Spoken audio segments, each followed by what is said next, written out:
In the annals of history, few events have heralded the end of an era and the birth of a new world as dramatically as the fall of Constantinople. Welcome to our series, Days That Changed History. Join us as we delve into the epic story of the Siege of Constantinople, the build-up, and its aftermath. Some see the fall of Constantinople as the true end of the Roman Empire, marked by the death in battle of Emperor Constantine XI. This monumental event also signaled a significant shift in power in Europe, as the emerging strength of the Ottoman Empire reshaped the continent's political landscape.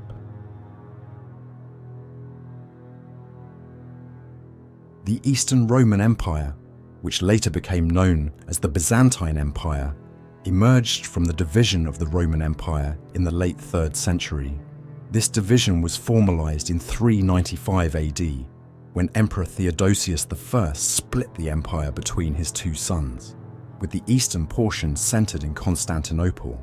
Over time, the Eastern Roman Empire developed a distinct identity, characterized by Greek culture, Orthodox Christianity, and a unique administrative structure. The term Byzantine Empire was coined by historians to differentiate this eastern continuation of the empire from its western counterpart, which fell in 476 AD. Constantinople, the heart of the Byzantine Empire, was renowned for its virtually impregnable walls, an architectural marvel that had repelled invaders for centuries. Its strategic position, straddling the continents of Europe and Asia, made it a geopolitical linchpin, controlling vital trade routes between the Black Sea and the Mediterranean. This unique location also fostered a vibrant cultural synthesis, where East met West in the bustling streets of the city. Constantinople was not only a bastion of Christianity, its domes and spires dominating the skyline, but also a melting pot where diverse cultures, languages, and religions intermingled. These elements combined to make the city a pivotal hub of trade, diplomacy, and politics, deeply intertwined with the fabric of medieval society. However, by the 15th century, the Byzantine Empire was a shadow of its former glory, weakened by internal strife, economic decline, and military setbacks, surrounded by the burgeoning power of the Ottoman Empire, which was keenly intent on capturing the famed city. Constantinople's precarious position was stark. This era was marked by shifting allegiances and the looming threat of conflict. As rival powers eyed the strategic and wealthy city, the stage was set for a monumental clash that would not only reshape the boundaries of nations, but also significantly influence the religious landscape of the time. The Ottomans emerged from the remnants of the Seljuk Turks, originating in the early 14th century as a small beylik in Anatolia under the leadership of Osman I. Capitalizing on the weakening Seljuk Sultanate and the fragmented political landscape, the Ottomans rapidly expanded their territory through strategic military conquests and alliances. By the time of the siege, the Byzantine Empire was but a fragment of its former self, largely reduced to the city of Constantinople itself. Surrounding territories, once strongholds of Byzantine power, had fallen to Ottoman advances, isolating Constantinople both strategically and economically. This encirclement left the city as an isolated Christian enclave in a sea of expanding Muslim power. Mehmed II, the young and ambitious Ottoman leader, was determined to capture Constantinople, which he viewed as essential to the expansion of his empire. On the other side, Emperor Constantine XI prepared for the inevitable, strengthening the city's legendary defenses and seeking aid from the West, which came in trickles too insignificant to alter the course of events. The stage was set for a confrontation that would echo through the centuries. The Siege of Constantinople began in April 1453. The Ottomans deployed their massive artillery, including enormous cannons capable of breaching the city's formidable walls, which had withstood sieges for over a millennium. The introduction of cannons marked a significant technological shift, fundamentally changing the dynamics of siege warfare. Despite facing a dire shortage of defenders, the Byzantines resisted bravely, repelling initial attacks and fortifying weakened sections overnight. In a desperate bid to secure the city against the Ottoman naval forces, the Byzantines employed an ancient defensive tactic. They stretched a massive chain across the Golden Horn. This formidable barrier was designed to prevent the Ottoman fleet from entering this vital waterway and launching attacks directly against the weaker northern walls. The chain, composed of hefty links, was anchored at both ends to towers along the shore, effectively sealing off the harbour. This strategic move was crucial, as it forced the Ottomans to reconsider their naval approach and limited their ability to support their ground forces encircling the city.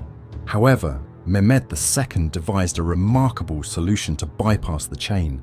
He ordered his ships to be dragged overland on greased wooden logs from the Bosphorus to the Golden Horn north of the city.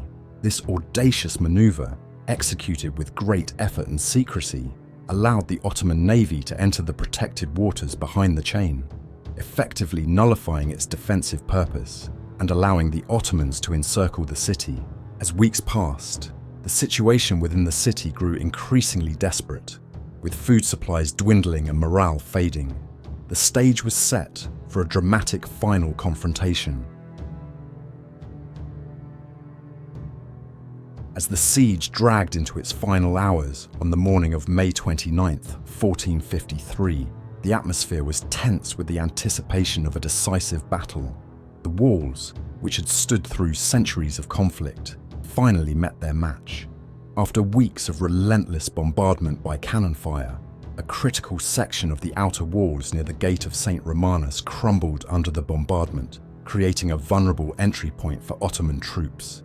The Byzantine defenders, weary and outnumbered, braced for an assault. Emperor Constantine XI rallied his troops, embodying the spirit of his Roman ancestors. Donned in the armor of a common soldier, he made his last stand among his men at the breached walls. His presence alongside his troops embodied the courage and despair of an empire at its twilight. As the Ottomans surged into the city, Constantine fought fiercely, a symbol of the resilience of the Roman spirit. His death marked the end of a Roman lineage that had ruled from Constantinople for over a millennium. To some historians, it is the fall of Constantinople which marks the end of the Roman Empire. The Ottoman assault was relentless, and within hours the city which had withstood sieges for over a millennium was captured. The aftermath was brutal. The pillaging which followed resulted in the loss of countless treasures, and the Hagia Sophia was converted into a mosque, symbolizing a dramatic shift in cultural and religious dominance. Constantinople had been a crucial nexus for East-West trade for centuries, and its capture by a now dominant Muslim power disrupted this. This shift compelled European nations to seek alternative paths to the riches of Asia, directly spurring the age of exploration.